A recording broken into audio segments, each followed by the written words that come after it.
इलाहाबाद विश्वविद्यालय PG counselling 2026 में आप लोग की आज से स्टार्ट हो गया है। 10-20 ऐसी गलतियां जो करना ही करना। मेन चीज है, कल एक दिक्कत आ रही है कि wait for next cut off list ऐसे वगैरह आपको स्क्रीन पे दिख रहा होगा। अगर आपकी इस तरह समस्या आ रही है बेटा जी, जो रोल नंबर आप देख रहे हो बच्चा फिल कर रहा है, उस रोल नंबर की जगह आपको लॉगिन आईडी 6 अंक की डाल के अपना फिर कार्यक्रम आगे बढ़ाना है, ठीक है।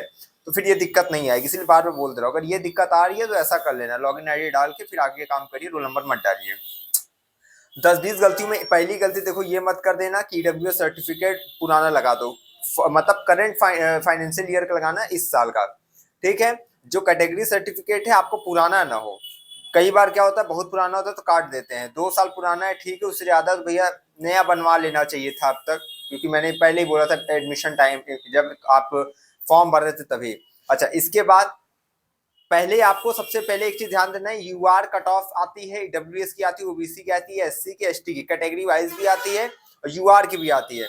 लेकिन अगर यूआर की कट ऑफ केवल आपके विषय में केवल यूआर कट ऑफ आई है, ठीक है, ओबीसी की नहीं आई है, एससी की नहीं आई है, ईडब्ल्यू यानी आपकी कैटेगरी की स्पेशल नहीं आई है, लेकिन आपका नंबर जो है यूआर की कट ऑफ तक है या इससे ज्यादा है। मान लो यूआर कट ऑफ गई है 180, अनरिजर्व अनारक्षित श्रेणी की कट ऑफ 180 गई है, आपका नंबर 190 है, लेकिन आपकी कैटेगरी वाली कट ऑफ नहीं आई है, तो भी बच्चा आप लोग एडमिशन उसमें।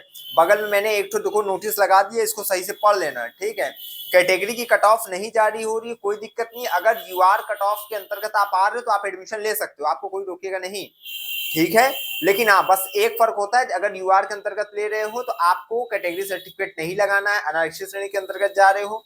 लेकिन हाँ, अगर वो कैटेगरी वाली कट ऑफ है, ओबीसी की एक है, तब आप उसके अंतर्गत मान लो 180 यूआर की है, ओबीसी की 150 है, आपका नंबर 155 है, तब आप ओबीसी के अंतर्गत अप्लाई कर रहे हो, तब वहां कैटेगरी सर्टिफिकेट लगेगा।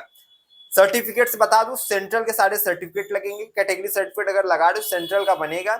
ईडब्ल्यूएस का जो सर्टिफिकेट होता है वो आप लोग का स्टेट रिलीज करती है, लेकिन सेंट्रल के फॉर्मेट पे आपको बनवाना है। तहसीलदार से बनवा रहे हो चाहे जिससे बनवा रहे हो आप लोग, सेंट्रल के फॉर्मेट बनवाना। सेंट्रल का फॉर्मेट अगर बच्चा तुम्हें नहीं पता है, डिस्क्रिप्शन में सारी इंपॉर्टेंट वीडियोस दे रहा हूँ, देख लेना।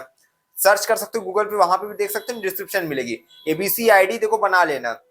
आइडेंटिटी वैल्यू और आइडेंटिटी टाइप, ये दोनों चीज में तुम लोग कंफ्यूज हो रहे हो कि एबीसी आईडी में भरें क्या, है ना। तो वो मैं डिस्क्रिप्शन में दे रहा हूँ, उसको देखो वीडियो, स्टेप बाय स्टेप मैंने चीजें बताया एबीसी आईडी वगैरह। कल मैंने काउंसलिंग करना पूरा अच्छे से बता दिया, तो तुमको कहीं भी दिक्कत नहीं आएगी। स्टेप बाय स्टेप काउंसलिंग करना मैं बताया, एंटी रैगिंग का, अंडरटेकिंग का फॉर्म कैसे क्या भरना है वो सब मैंने बता दिया है। फीस कितनी क्या लगेगी आप लोग की वो भी मैंने डिस्क्रिप्शन वीडियो दी है, क्योंकि 2-3 दिन पहले मैंने मेन कैंपस की कॉलेज की सारी फीस बता दी है। हॉस्टल अलॉटमेंट, बेस्ट कॉलेजेस, सारी चीजें डिस्क्रिप्शन में आपको मिलेगी।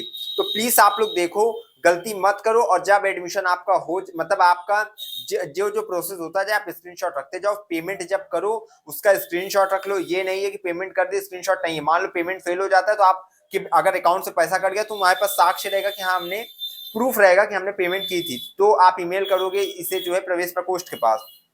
समझ बेटा, ये सब चीज करके रखनी है। साथ साथ एडमिशन हो जाए तो आप अपनी फोटो और अपना जो एडमिशन कार्ड के साथ मुझे जो है मैसेज करना, फिर हम आपकी इमेज को जो है पोस्ट करेंगे, है ना, कि आपको विश्वविद्यालय में फला विभाग में प्रवेश संपन्न हो चुका है। अच्छा, इसके साथ ही साथ आप फोटो वगैरह अपनी एकदम बढ़िया अपलोड करना, ठीक है।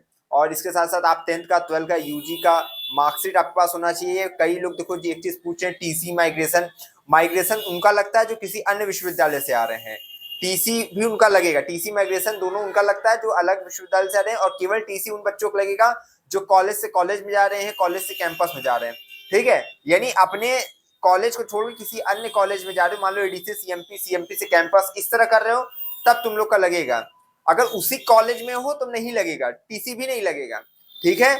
और हाँ, जिसका यूजी का मार्कशीट नहीं है, ठीक है, यानी कि ग्रेजुएशन का मार्कशीट नहीं है, वो चीज ध्यान देंगे क्या कि आप लोग स्टेटमेंट ऑफ मार्क्स निकलवा लीजिए अपनी संस्थान से, ठीक है। आपको यहाँ पे जो एक नोटिस लिख कर आ रही होगी इमेज वीडियो में, उसको पढ़ लो और इसी के मतलब अनुसार आपको आचरण करना है, ठीक है। स्टेटमेंट ऑफ मार्क्स लगाओगे तब जाके काम होगा, बाकी कहीं दिक्कत आनी नहीं चाहिए। मैंने एक एक स्टेप बताया काउंसलिंग का, प्लीज वीडियो देखिए, कल ही मैंने बता दिया। बाकी कोई दिक्कत समस्या आती है मैं आपके साथ खड़ा हूँ 24/7। आप कमेंट बॉक्स में कमेंट लिखना, ठीक है। और बाकी टेलीग्राम पे अपनी जो है जब जैसे जैसे एडमिशन होता जाएगा स्क्रीनशॉट एडमिशन कार्ड के साथ मुझे बताते जाना है, और इस ये भी बताना कि इस साल की लेटेस्ट फीस आपकी क्या लगी है। ठीक, thank you so much to all of you.